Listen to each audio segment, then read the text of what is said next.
గొడవలే ఈ సంవత్సరం అంతా. ఒకరోజు రైతులతో గొడవ, బేడీలు వేయిస్తాడు. ఇంకో రోజు సర్పంచులు వస్తే అరెస్ట్ చేయిస్తాడు. ఇంకో రోజు నిరుద్యోగులు ఉద్యోగాలు ఇవ్వండి అంటే అరెస్ట్ చేయిస్తాడు. ఇంకొక రోజు మాకు పరీక్షలు పోస్ట్ పోన్ చేయించండి అంటే లాఠీ చార్జీలతో కొట్టిస్తున్నాడు. ఒక సదాం హుస్సేన్ లాగా, ఒక కడాఫీ లాగా,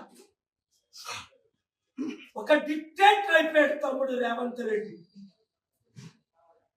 చట్ట విరుద్ధంగా సొంత చట్టం పెట్టి జీవో 482 బిల్డింగులు, నోటీసులు ఇవ్వకుండా అనేక బిల్డింగులు.